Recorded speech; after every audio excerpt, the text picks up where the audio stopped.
Hello everyone, I'm Steve Penstone, and for the past 8 years it has been my honor to be known as the voice of the Icers. Behind me is the Greenberg Ice Pavilion. For more than a quarter of a century, it has been the home of the Penn State Icers hockey program. But the history of Penn State hockey predates even this venerable old building. In fact, the first hockey team at Penn State was formed in 1939.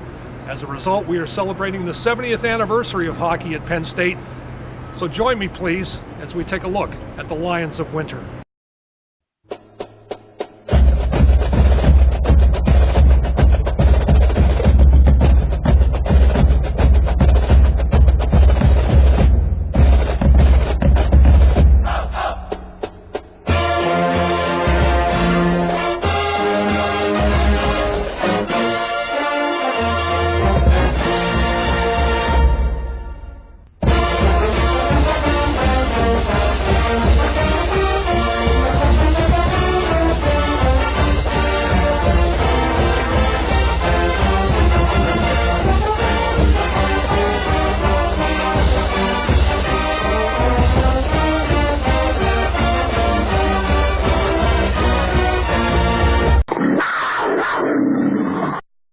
In 1939, while most of the world was plunging into war, life went on for the students at Penn State University, including a group of athletes who decided to form a hockey team under the leadership of Arthur "Doc" Davis. John Dufford was one of those players. I didn't know Doc at that time anyway, and they were getting the thing practiced, so we said, well, let's get a line together and get in there. And so we did. The first thing you know, I lifted the puck and jumped a couple times, and that got everybody all excited. And I think I hit the net with it. I'm not sure that I think Lightbody was a very good goalie, but he had that many guys shooting at him in that particular group. Hockey became a varsity sport in 1940. However, America's entry into the war and declining enrollment brought an end to the program in 1946. It wasn't until a quarter of a century later when a determined group of students and faculty brought hockey back to Penn State. There are many people that deserve credit for that. Roy Scott certainly takes a huge role in that, and it took an effort to get it back and started what has become a great program at Penn State that carries a great legacy. The Icers enjoyed considerable success through the 70s and into the 80s.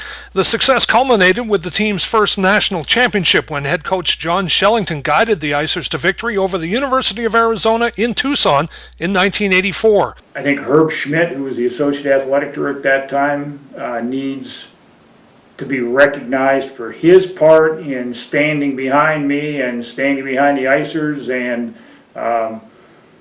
taking our battle up to the places where I couldn't go. And sometimes I think it was a relatively unpopular thing. There were a number of sports emerging at that time. And although this didn't emerge to varsity status, it certainly in the 80s became a whole new operation. There were concerns about the future of the Icers program following the resignation of Coach Shellington in 1987. When John left, we were really afraid the program would disappear the way that we knew it. And we went to intercollegiate athletics and worked with them.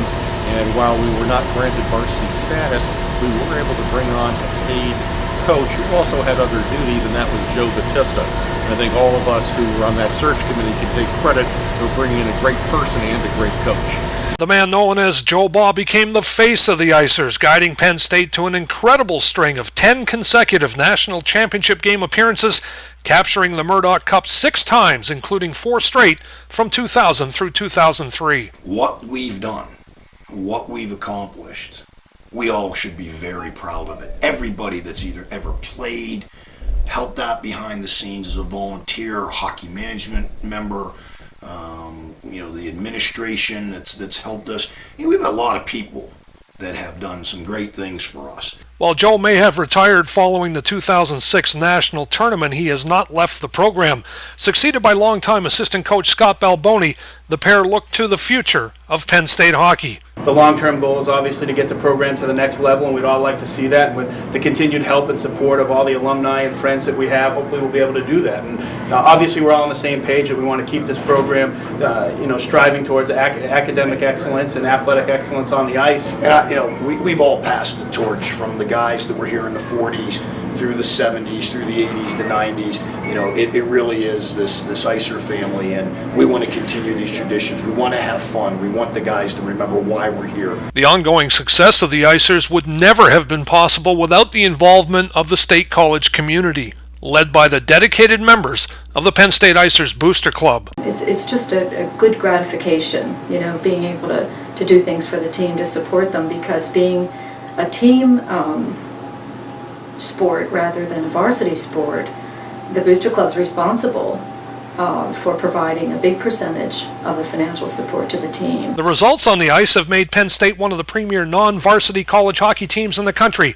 However, the on-ice excellence is eclipsed by the excellence in the classroom, thanks to Ruth Hussey and a team of academic advisors. There's some guys that came in who weren't thinking that academics were so important. When they were started to play hockey, they would just focus on hockey, and I think we turned many people around, and that's been, I think, the biggest reward. For everyone who has been a part of the success of Penn State hockey, both on and off the ice, as well as in the stands, there is one common thread that winds its way from the Icers teams of the 21st century all the way back to John Dufford and his pioneering teammates in 1939-1940. John Dufford has probably made more hockey reunions than I have, and I think that just speaks to the closeness and the fraternity and the brotherhood and the sisterhood that we've had for the Penn State hockey program. The esprit de corps in that type of thing is still there.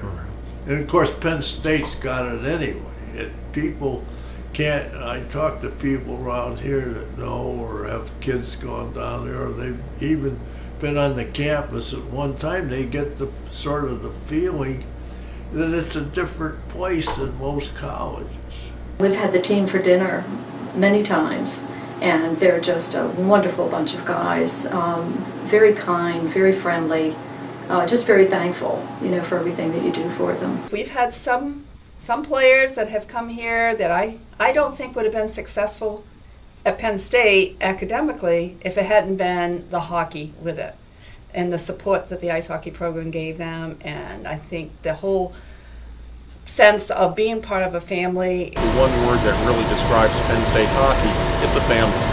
And then from the players to everybody that surrounds that program, including the Hockey Management Association, students who help with the program, it is one big family. With this family and the support of everybody around, it truly is an amazing thing, and hopefully we'll be able to continue to grow that and get it to bigger and better levels as we move forward. Where do you find this kind of loyalty, passion, togetherness?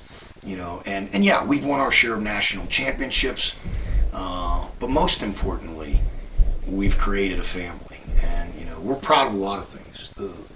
The GPA of the team, the graduation rate, the things we do in the community, all the different things that we're involved in, and the number of fun times we've all had. Let's not forget that. We've entertained a lot of people, and we've entertained ourselves.